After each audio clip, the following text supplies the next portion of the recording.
When they were originally mastered, most of these tracks were mastered for LP versions. So the original versions are masters made for LPs, for analog LPs, which are totally different from what you would make if you were making CDs, which is what a lot of people buy, or cassettes even. And most people buy either in those two things. I mean, I think this is available in some places on LP. So the whole point of the way it was originally mastered is kind of lost. People have these very purist ideas, and they want to hear something that was once they bought or they heard. They did a lot of searching about old tape rooms and boxes and stuff, trying to, I know a lot of research went into it, and they found some interest, the originals, a lot of them, and for me, it's interesting to hear the stuff coming back, and well, you mixed it that way then, and now, you got a second chance to play with it, it's that interesting, And there's some good songs on there, not bad. Some of them. There's some surprises on there, like Wild Horses and things, which I think is good to mix with, stuff through the years like Miss You and Waiting on a Friend, and even up to Rockin' a Hard Place. It sounds quite an interesting theory to have all these songs put together. Obviously, the songwriting thing has changed from the beginning. When we just used to write the first thing that comes into your head and so on. But I think that I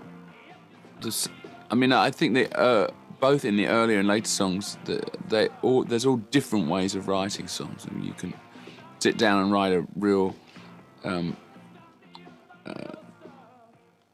a song that just starts and two people are just sitting there playing it, and it's a real both people contributing to lyrics and melody and arrangements and so on.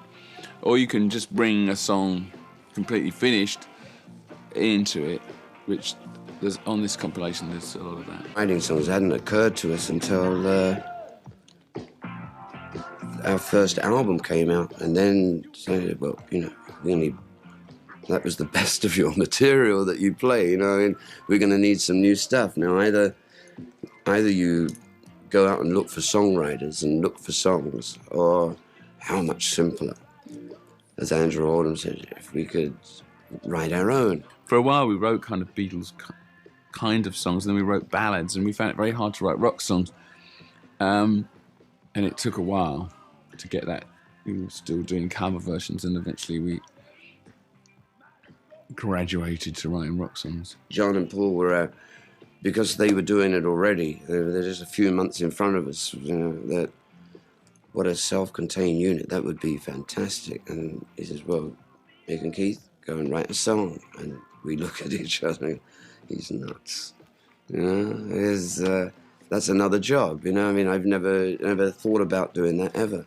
So he locked us in the kitchen and we came out with As Tears Go By, and in 6 weeks it was in the top 10 with Marianne Faithfull.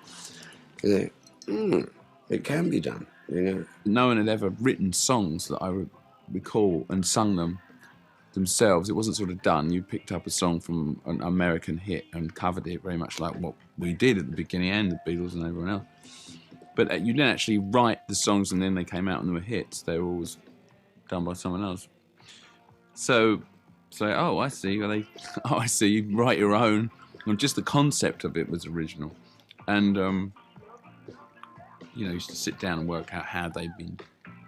And Keith, I always remember analysing how they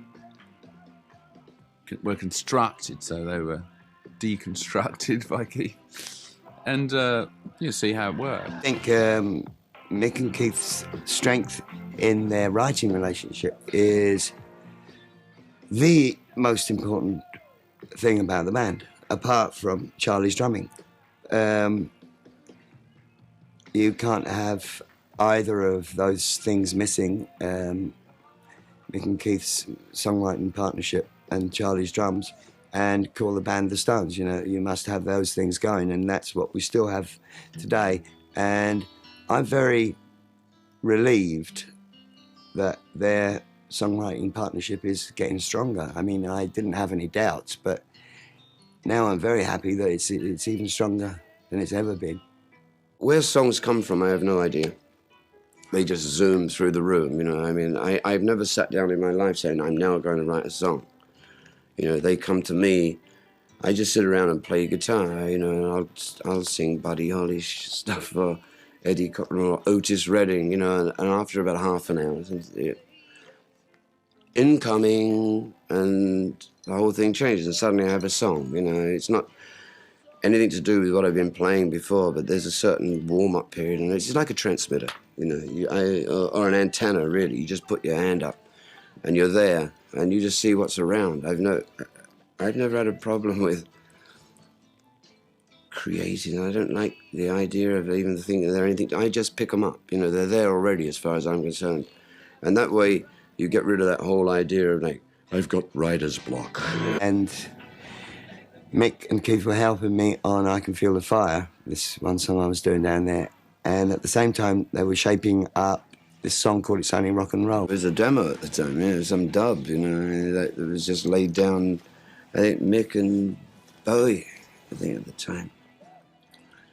Kenny Jones, I've ended up using that track, you know. We just overdubbed it. I just kept layering it because it was the best feel there was. And yeah, it's only rock and roll. Right? Mick Taylor had suddenly, you know, quite astonished us by, like, just pulling out bang like that. And it was towards the, you know, the middle of the Black and Blue sessions that Ronnie, who I'd already worked with on his own first solo album, and Firm Friends, but he was with the Faces, and there was like, it'd be nice to have Ronnie, but, you know, that's another gig, you know. I mean, it's ships that pass in the night. He's Faces, we're Stones, and suddenly in the middle of those sessions, boom, the Faces disintegrated, and he left Rudd, and suddenly he was available. And when he walked into the studio and played for the one night, at that time, it was all, everybody just looked around, it's him. I mean, he wasn't very serious. No, he still isn't really serious about things, which is maybe good. Or it was like a good vibe compared to you know, other guitarists that we play with. We were kind of serious and weren't really in the mood of the whole thing. The Stones have a wonderful, humorous camaraderie.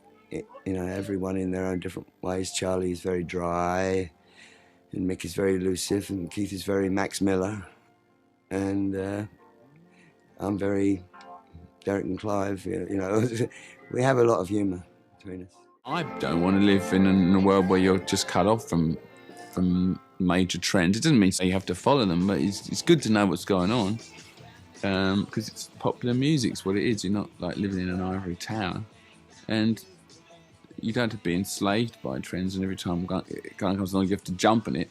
Every now and then something might come along that's kind of interesting, and you can sympathise with it. So you think, oh, well, this punk's very fast. Okay, good, I see that. You know, let's have a go at that. I don't try and make hit records, you know. I mean, I just try and make good ones, you know. And I put it out. This is what I do. This is the stuff, you know. And you always keep your fingers crossed. You don't know, you know, if it's going to hit the mood of the moment, or you're going to be a boring old fart, or you're going to be like, wow, these cats can play. The thing about the band is pretty eclectic, and it always has been. Started off really as a blues band, and we used to be very pure blues purists. We had a blues purist phase, and a little bit of Chuck Berry. That was as far as we got, and all the other rock and roll things we used to want to do were sort of like shelved and so on. Charlie and I particularly always like dance crews as opposed to shuffles and eights of rock and roll on one hand and blues on another. It's just nice to get away from playing everything in shuffles and eights, and so I was really pleased when you felt that in the mainstream music you could play other grooves. Cover 'Em, I just more or less wrote it and presented it and said, well, this is how it goes. And the difference on that was the way it was mixed, because it was just very different from the way we originally did it. And I can't remember, I think it was Chris Kimsey that mixed it, and we made a sort of 12-inch mix of it, which eventually became the single. So we threw out the single mix because the 12-inch sounded so much better. Undercover One was to do with South America and dictatorships, and people were disappearing very fast. And so the video of the song was around that song, was to do with it. And people got very hot under the collar about that.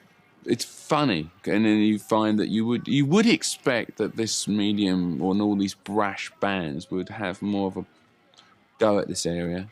And the Stones don't do it very often, I freely admit, but every time we do, it's like, whoa. Am I missing something, or is there not a lot of that going about? Ronnie and I, ancient form of weaving, we call it. There's something between Ronnie and me. Yeah, he's a very sympathetic player. Sometimes he gets carried away and we slap him, but that's another story too. Most, he's very good ear for what's being played and where to come in, and he'll pick up where I drop out. I like guitar players that can play with you, but you can't really tell who's doing what. It doesn't really matter either. And it's like lead guitar, rhythm guitar, separated, and so it's obvious. I like bands and I like guitars to play together where you forget about all that. When we listen to something back, we go, wow, is that you or me? And he'll say it was me. I'll say, no, it wasn't, it was me. And the truth is that sometimes we blend in so much that we're not quite sure who plays what. Except that all the mistakes are Keith, it's obvious, really. I never make any mistakes.